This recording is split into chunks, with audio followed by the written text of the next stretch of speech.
I know it seems crazy, Carrie, and I realize it's March, but summer is right around the corner, and we have people calling us who haven't even started. Are you there? I am. Sorry, it made the chirp sound, and so I made it go away. I guess we're gonna have to start again because I wasn't responding. I'm sorry. I think we need to start again. I think this is half the fun. All right. So we've got people, we're in March. We've got people who are just now calling us going, I think I'm going to do summer program this year. Yes. Well, here's the thing. By now, if you're following our calendar of how the universe should be done, your summer program should be 100% full. And if your summer program's not full, we have an issue.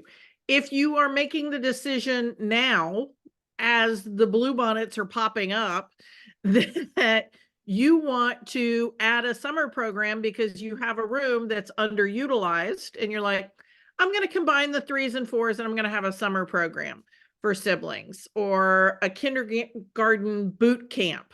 That's one that I think is something that you might be able to do last minute. But a summer camp for school agers, that's going to be a little hard if you haven't ever done it before to pull it out of your, we're going to go with ear. Pull it out of your ear.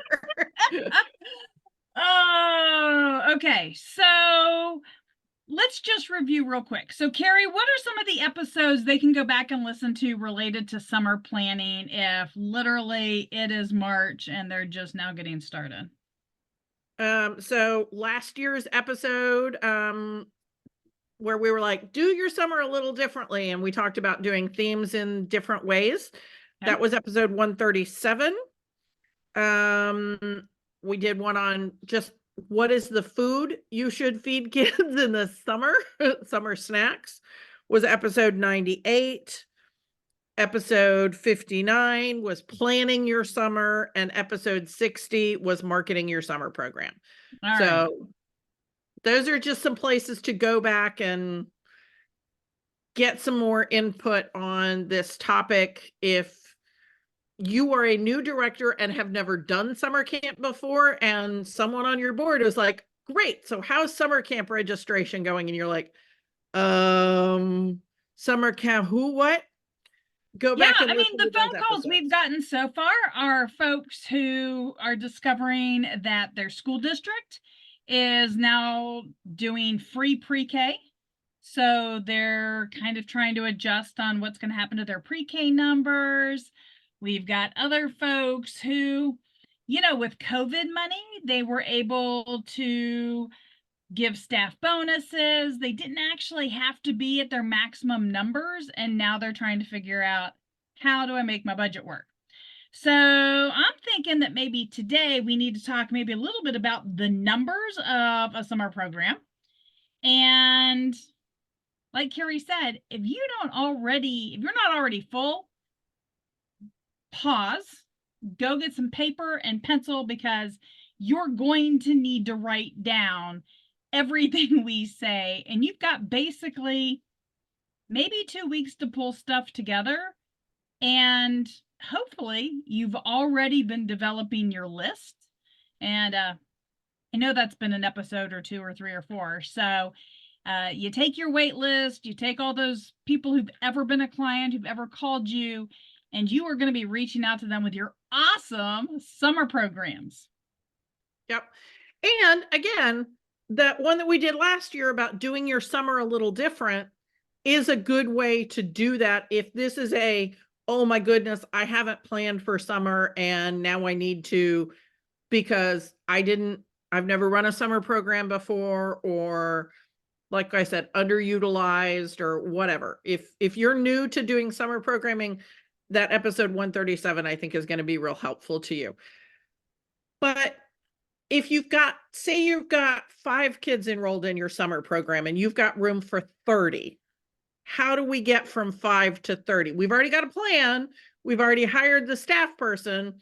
5 kids, if they're paying full price, not your employees' kids who are getting a discount, but if you have 5 kids who are paying full price, that's enough to pay for the staff. Maybe not the van and the field trips, but you've probably paid for the staff with those 5 kids. How do we get the other 25 kids so that it's actually the profit center that the summer camp should be? Those are great questions, Carrie. So I mentioned briefly about having a list. So there are some absolutes. Whether you are running a school age after school program, whether you're running a summer program, whether you're just running a regular infant through pre-K, early childcare program, you have to have a list. You have to have names. And Well, what do you mean like a list? Like I need crayons and I need paper and I need pencils, like that kind of list? no, no, no, this is not your shopping list. This is not even your to-do list. This is a list of prospects or a list of people you know who can refer people to you. So let me just start by saying this is everybody who is currently enrolled in your program. So every mom, every dad, every grandma, every email address you have, all of your staff, then all of your friends in the neighborhood, everybody you know, even if you're like, oh, they know I have a childcare center. I don't care if they know, you don't know who they're going to forward that email to. Okay. Also, anybody who has toured your program in the last 6 months or filled out your, hey, send me more information, little box on your website, all those people go into this list. We call it a mailing list or a prospect list. Kate was just saying list randomly, so I had to poke her a little bit. So this is your prospect list. This is your mailing list. Okay, so you can send them snail mail. You can send them email. What works best is if you send them some of each. So they get some snail mail and some mail, because people don't get a whole lot of mail that isn't flyers. right. So if you want to send them a fun looking postcard or something in an envelope, oh, this is a thing people get very excited about. Chunky mail. There's an envelope, there's a real live stamp. Somebody actually wrote their name on the outside, and inside it's an invitation, like an RSV, like a party invitation saying you are invited to ABC Childcare's summer program. You can send it like a wedding invitation or a bridal shower invitation. My daughter just got married. That's what's in my head. It could be a birthday party invitation, whatever. So if somebody does, if you're listening to this and you're like, I don't have a list, I guess I can't do it. You know what? You still can do it. First of all, get that list going. You can be doing some of this at the same time. So as you're developing the list, you've got your staff person, you know what your plan is for the summer. Social media, you're going to hear us talk about it over and over and over. And, you know, we've followed the trends. We're aware of the trends. But you know what? I've been working with a client for the last 5 or 6 months. And you know what? Facebook is still her thing. Facebook, word of mouth.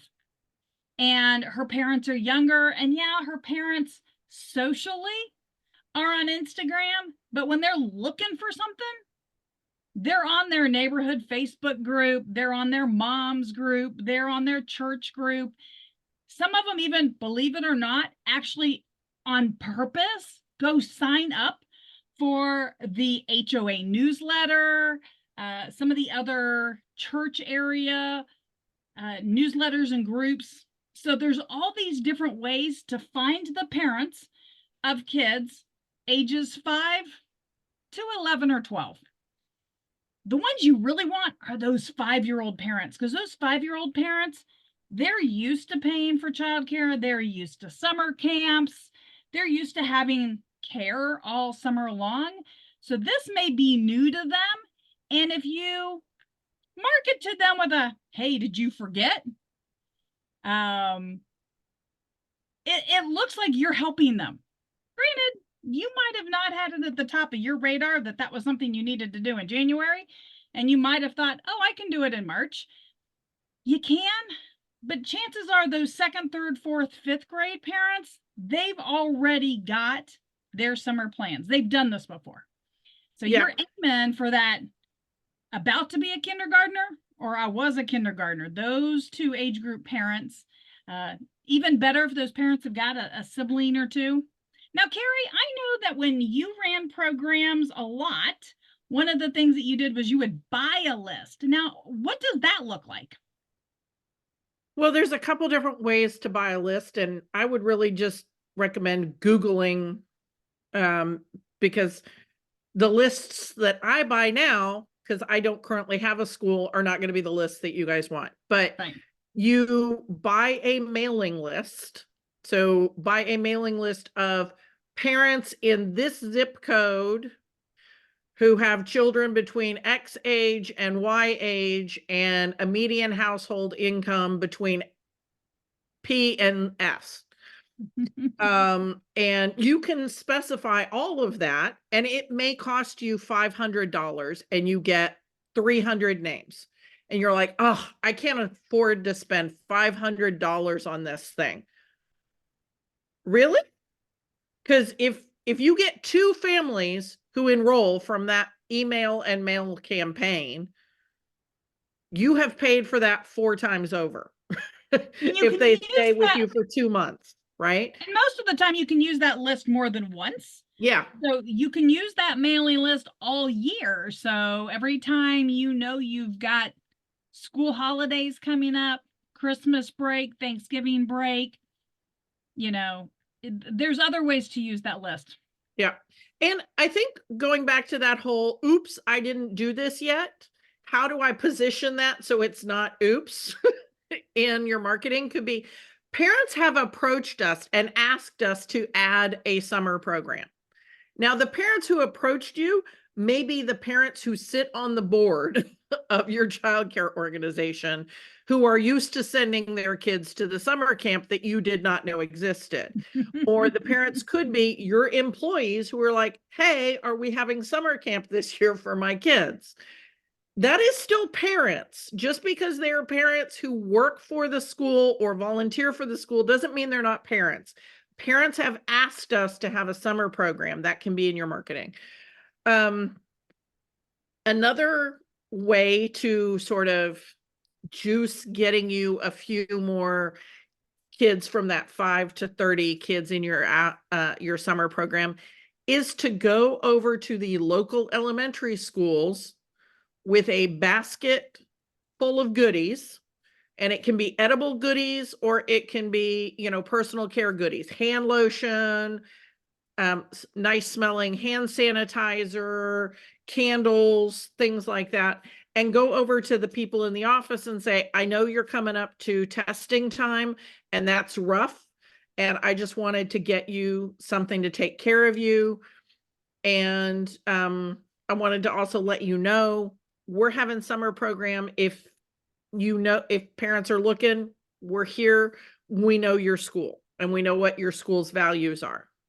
So you're giving them a present and then saying, just, it crossed my mind. Maybe you'd like to know this, and leave them some flyers and business cards. Absolutely. So the people working in the office of your local elementary school can be your biggest advocates if you let them, but they are not going to be your advocates if they don't know about your program. You know, you brought up a great point, and I love business cards. So one of the things that we often talk about is being involved in your community in professional business associations. And so another awesome way for you to connect with people who are in your community is to start going to those chamber functions. And so a lot of times over the holidays, we are like just maybe one more meeting than we really wanted to go to. And maybe that's the one we don't go to. We're like, I'm not going to that networking breakfast. Oh, I know all of those people. Well, you do know all of those people. And if they're not on your list, your mailing list, your prospect list, if they're not getting your newsletters and your mailings, this is a great time to go get connected and go get that stack of business cards so that you can put it into your list so you can mail them the invitation to your summer program. Go And with when some you're of those going to that flyers. event, you can be wearing the new cool summer camp t-shirt instead of your normal, looking like a grown-up clothes. So you can be wearing the fun summer camp t-shirt, and you'll be amazed the number of people who come up to talk to you, because usually when you come to that event, you're dressed in your grown-up people clothes. And this time you're there in a neon pink summer camp t-shirt, and they want to know what's up with the neon pink t-shirt. Absolutely. And again, if by now you've pressed pause or you went to go listen to one of the other episodes, or you've heard us before talk about themes, and you've got some wacky theme going on, maybe it's going to be a summer going through the jungle or something along those lines. Maybe you're going to do something with a bunch of monkeys and bananas. Bring your monkey, bring your banana, bring your gimmick, because people are going to ask, why do you have a monkey attached to your shirt? Oh, it's about my summer program. Let me tell you about it.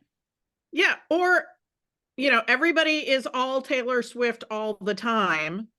And so maybe it's the eras. So your summer program is the different eras. And so you're doing, 2 weeks on the swinging 20s. And, I don't know what you're going to do. You're a very creative person, and your program is going to have a great plan, but whatever it is, have some pieces of marketing that are fun when you're going out and about. And if you're going to HEB to do the weekly grocery shop for your school, put on the summer camp t-shirt, clip your banana onto it, and go walk around the HEB. There's going to be people at that HEB going, what's up with that?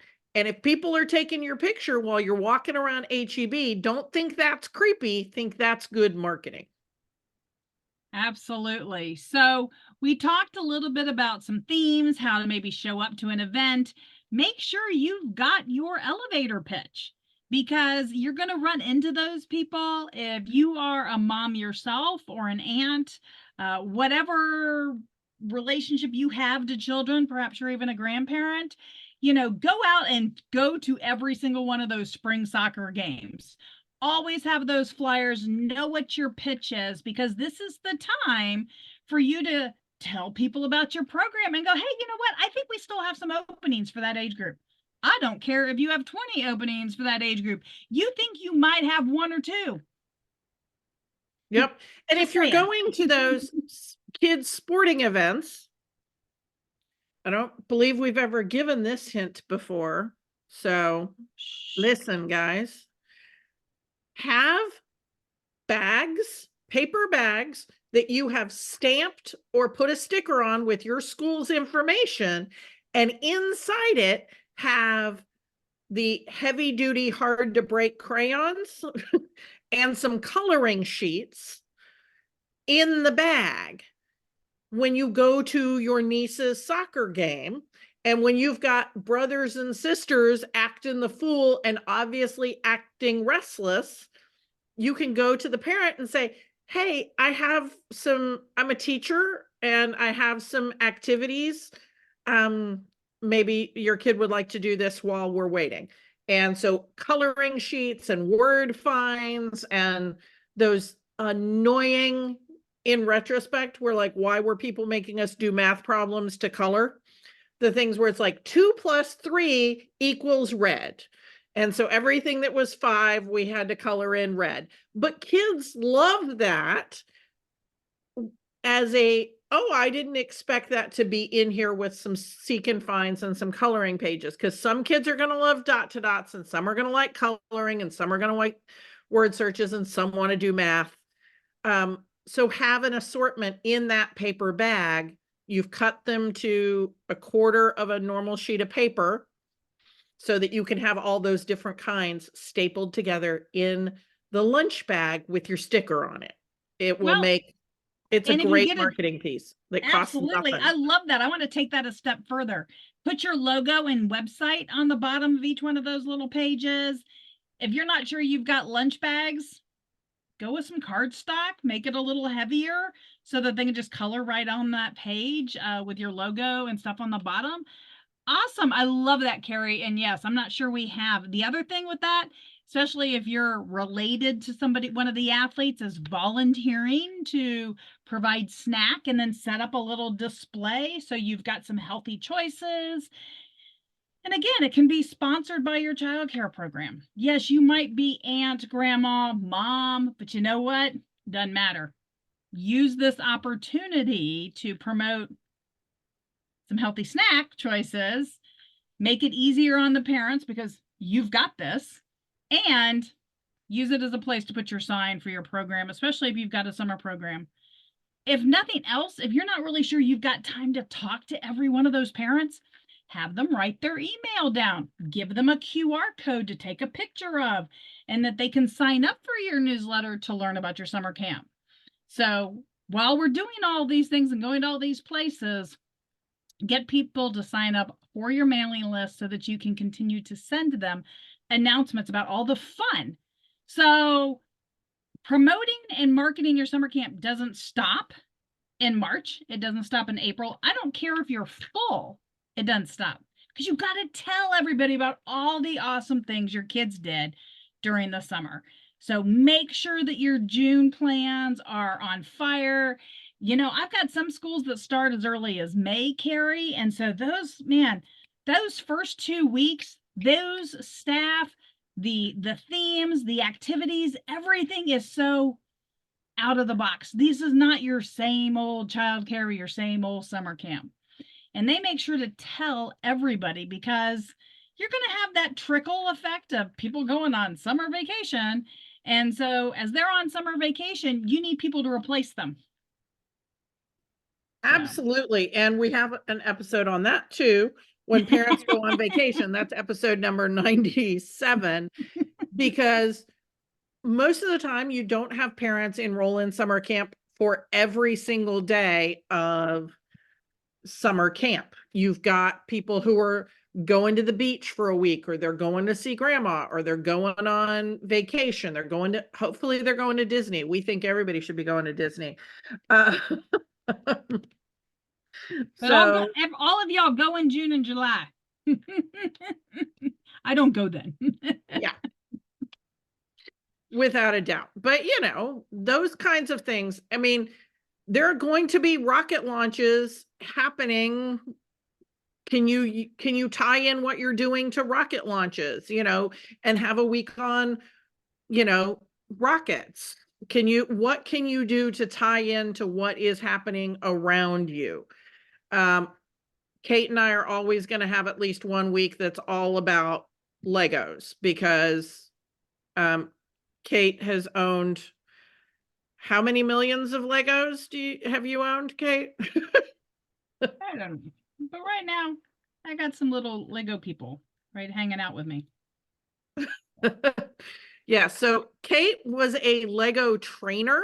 I bet you didn't know that was a thing. That's a possible career path, to be somebody who teaches teachers how to use Legos in their curriculum. But all of these things are things that can get kids excited in a totally different way about coming to summer camp. And if you stop marketing, okay, it's the first day of summer camp, then you don't create any FOMO, fear of missing out. We need parents to have FOMO. The parents who made the decision to, instead of enrolling and getting the bulk discount for enrolling in 10 of the 11 weeks of summer camp, they were like, oh, I'll take 1 week at the end of August to get my kid back in the routine. And other than that, they're gonna, you know, I don't know, laze by the pool and hang out at grandma's house.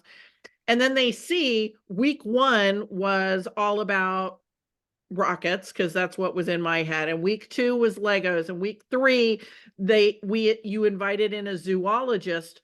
All of a sudden they're rethinking I'm only going to sign up for 1 week of summer camp, because grandma's not bringing a zoologist into her house. You know, that's just not what grandma camp is. My kids went to grandma camp. It was great. It did not involve zoo animals. It involved a lot of going to watering holes and a lot of arts and crafts. Probably a few plants. Yes. Yeah. So Going to some creeks, walking around in a creek. Which is lovely, and I'm glad that parents get to do that. But if you talk about how cool your program is, then the parent who signed up for 1 week in August to help their kids get back on a school schedule is more likely to also pick up 2 or 3 other weeks. absolutely. And you can never have too many school age kids. And let's just say you do. I mean, Carrie, what is the number? How many kids can I, how many school age kids can I have? I don't know, how many toilets do you have? What is your license capacity? Um, this whole, how many kids can I have in my building? It's X number of square feet drives me crazy when people call me or email me with that question, because my next question is, I don't know how much space is given over to hallways, how many bathrooms, how many sinks, how many toilets. But the ratio is 1 to 22. So we might not want to go quite that high. What if you have and two staff? Yeah, but it's great from a ratios perspective, and having the kids of different ages should be an advantage to your program if you've got staff who know how to partner people up based on interests, not based on their biological age. Absolutely. That can Well, be a Carrie, whole other topic. We're not doing that one. so Carrie and I could probably sit here and do probably a good 4 or 5 episodes specifically on summer camp. But the takeaway from today is, as you're listening to this in March, it is not too late. You are behind, but it's not too late. If you haven't already hired your staff person, that probably needs to be your first thing, or identified who on staff wants that age group. Then you got to figure out cost, budget, and your plans and your curriculum. But you know what? I've seen people make them really, really generic and just get out there and market their program. Get on social media, find your neighborhood groups, share about your school age program or your summer program. Write some stuff specifically aiming at that kindergartner, and the parents who might still be working. Even if the parents are working remote, this might be an opportunity for you to try and see how your program does with part-time kids, whether that's 1 week at a time or a couple of days at a week. This is an opportunity to try things that maybe you haven't tried before. And it's a way to add a little bit of cushion to your school's budget. I'm telling you, I know that it is a hard thing in your budget right now that school districts are taking more pre-K kids.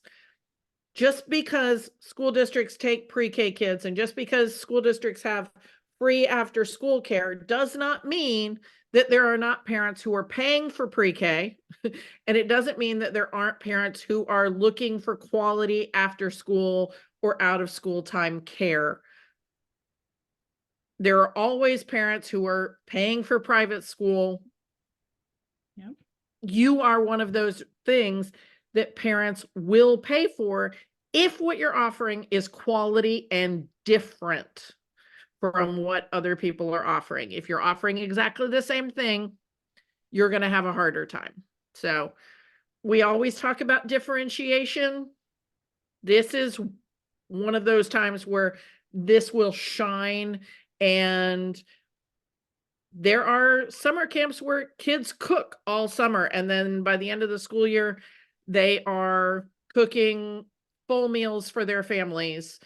And they're in elementary school because you can teach them how to use knife skills safely, starting with ceramic knives, yada, yada, yada.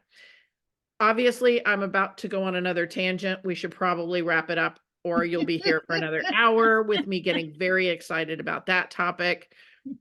I just watched a whole video about kindergartners and cooking, and it made me very excited.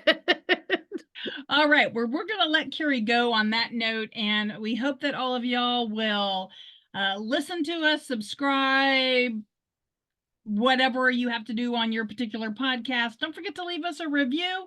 If you are on one that can only give us stars, you can always send us or post to social media and tag us your feedback on the Episode. episode. And if there is a topic that you're looking for, don't forget to let us know. Kate at texasdirector.org and Carrie at texasdirector.org. We'll talk to you next week.